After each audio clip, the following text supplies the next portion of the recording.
pas faire. Le projet de Aliou, du fait de Pape Thiaw, en grande partie, Aliou a reconstitué l'équipe, bien vrai qu'il y avait quelques déchets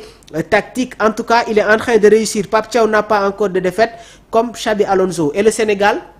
retrouve sa solidité défensive.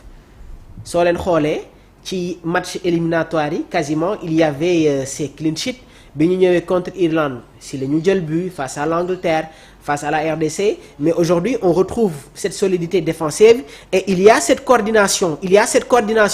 entre Kalidou Koulibaly ak Moussa Niakhaté. Beneen mbir bi tamit gars yi damay gis ne que ñu bëri dañuy critiquer Abdoulaye Seck, mais Abdoulaye Seck à chaque fois qu'il fait des prestations, à chaque fois qu'il fait des entrées en jeu, mais il donne satisfaction. Et aujourd'hui il est performant dans son club, mais loolu moo ko permettre encore une fois tey jii muy am une place en équipe nationale du Sénégal. Et comme ni ma leen ko waxee su ñuy dem ci ay compétition su ñuy dem ci li nga xamante ne moom mooy ay compétition entraîneurs yi du ñu bëgg a def ay changements yu bëri, dañuy nekk dans la continuité. Donc peut-être si match amical bi dina am ay joueurs yi nga xamante ne amuñu woon temps de jeu, sénégalais yi bëgg nañ leen gis, dinañ leen lancer. Am na peut-être match yoo xamante ne avant la Coupe d'Afrique dinañ ko football, dinañu am ay joueurs yi nga xamante ne dinañ leen gis, mais li wóor ba wóor mooy il faudra concerner bile ossature. Léegi nag Aminata Gueye nee na Sénégal a tourné la page. Effectivement, c'est une page qui est tournée et on souhaite encore une fois de bonnes choses à l'ancien sélectionneur de l'équipe nationale du Sénégal. On va terminer rapidement avec cette information bi nga xamante ne dafay concerner Krépin Diatta qui fait son retour dans le groupe monégasque pour la Ligue des Champions. Wala avant ñuy dem foofu rapidement rek match bi nga xamante ne Sénégal joué woon na ko face à cette équipe du Brésil, joxoon naa leen les buteurs, mais ñi doon wax ne que l'équipe nationale du Brésil n'était pas encore une fois au top. Danilo, Eder Militao, Marquinhos, Ederson, Bruno Guimaraes, Joelinton, Lucas Paqueta, Malcolm, Richarlison, Vinicius Junior. Mais joueurs yi nga xamante ne ñoom ñoo football ci bile match, mais actuellement quasiment on les revoit dans cette sélection brésilienne. Eder Militao qui revient dans la compétition, Danilo bi nekk ci équipe bi di Flamengo moom itamit il fait son retour, Marquinhos, Joelinton bu Newcastle, Bruno Guimaraes capitaine, Lucas Paqueta West Ham, Richarlison Tottenham, Vinicius Junior, Malcolm bi nekk ci équipe ci championnat saoudien bi. Donc c'est une équipe brésilienne bi nga xamante ne ils ont amené de la qualité. Match boobu noonu Aliou Cissé avait proposé un schéma 4-3-3 avec Youssouf Sabaly, Kalidou Koulibaly, Moussa Niakhaté, Ismaïla Jacobs, Pape Alassane Gueye, Nampalys Mendy, Pathé Ciss, Ismaïla Sarr, Habib Diallo, Sadio Mané, Mori Diaw était dans les buts. Donc au niveau des remplaçants, on avait des joueurs comme Rodrigo, Casemiro côté brésilien, Vanderson, Pedro, Alexandro Telles, côté Sénégal, Cheikhou Kouyaté, Nicolas Jackson, Krépin Diatta,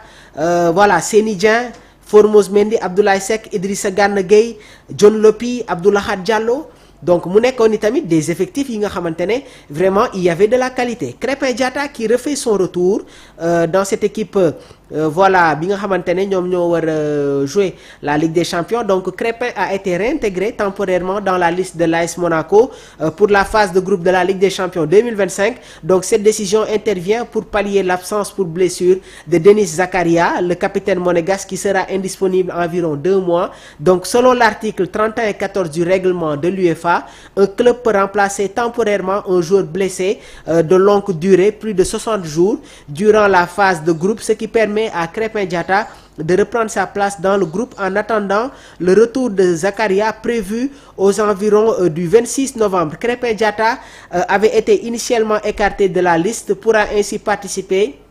à la compétition la plus prestigieuse du club cette saison et profiter d'une occasion pour relancer sa carrière après une période difficile marquée par peu de temps de jeu. Une bonne nouvelle pour l'équipe nationale du Sénégal, une bonne nouvelle pour Pape Bouna Thiaw, une bonne nouvelle pour le défenseur droit ki nga xamante ne nag moom mooy Krépin Diatta qui fait de belles prestations. Donc lii nekk na tamit une bonne chose. Univers Gaïndé, Abdou Niakhaté Ndiaye va revenir, j'espère. Il est en train de faire de bonnes prestations au niveau de la Série A ci équipe bi nga xamante ne moom mooy Parme. Abdoulaye Niakhaté Ndiaye signé na Parme mi ngi def de belles prestations donc moom itamit on espère son retour en équipe nationale du Sénégal. Ça a été un réel plaisir di leen jaajëfal bu baax a baax a baax. Dès demain on va se retrouver à partir de 11h 11h30 fii aussi ci biir studio bu Sport Life 221 on va parler de l'actualité international demain les championnats et de l'équipe nationale du Sénégal donc ñu ngi leen di remercier bu baax a baax di leen jéggalu tamit avec le changement climatique moom daanaka depuis démb voilà yaram bi xaw na sutante tuuti mais on est là pour vous accompagner di nuyuwaale tamit au passage un fidèle internaute de Sport Life 221 donc muy Kalla ñi ngi koy ziar bu baax a baax depuis Ténéfoul dans la région de Diourbel donc ñu ngi koy remercier bu baax ak toute la communauté de Sport Life 221 yéen ñi nga xamante ne bëgg ngeen rejoindre le groupe Sport Life mun ngeen woote sur le 77 259 46 95 77 259 46 95 ñu ajouté leen donc di remercier ñoom Modou Mbaye Diagne ñoom doyen Gorgui Cissé Dieng bëggoon nañu Cissé Ndiaye bëggoon nañu jël sa réaction donc Papi Thioulo ñi ngi koy remercier ñoom Babs donc ñoom univers Gaynde toute cette communauté ñoom Baye Ba ñu ngi leen di remercier bu baax xam naa ne tey moom doyaloo leen mais le programme est un peu serré dès demain incha allah dinañ leen retrouver si émission bi di agenda du week-end commencé nañ ko la fois dernière agenda du week-end su match yi di daw en direct dañ leen di jox les buteurs dañ leen di jox les résultats on va être là à partir de 11h30 jël suñu temps ànd ak yéen permettre leen ngeen réagir et aussi préparer la trêve internationale bi nga xamante ne mi ngi ñëw suñu kanam donc ñu ngi leen di jaajëfal bu baax a baax toute cette semaine toute cette communauté Papi Thioulo merci à toi aussi depuis Qatar ñi ngi koy jaajëfal Amint Guène moom itamit ñi ngi koy remercier vraiment elle fait de bonnes analyses dans les commentaires donc Pape Diouldé fidèle internaute de Sport Life 221 ñi ngi leen di remercier univers Gaynde bi ngi coordonné match bi nga xamante ne Sénégal war na ko jouer ak équipe bi di Mauritanie voilà ñi bokk ci groupe Sport Life bi dañuy dajaloo dem stade donc dinañu def benn fan zone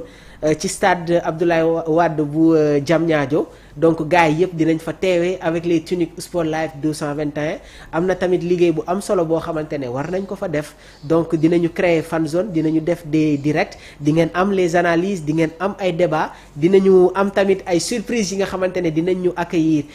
ci yooyu les plateaux donc on vous donne rendez-vous demain incha allah à partir de 11h di leen souhaiter waat vraiment juma mubarak donc di leen ñaanal bu baax tawfeex ak taysiir di souhaiter waale un joyeux anniversaire à ma tante depuis la Gueule Tapée muy Tata Ndeye Ndiaye di ko ñaanal bu baax encore une fois suñu borom defal ko jàmm tawfeex ak taysiir que le bon Dieu te comble de ses bienfaits donc restez en compagnie de nos programmes voilà di leen souhaiter tamit une bonne journée merci à vous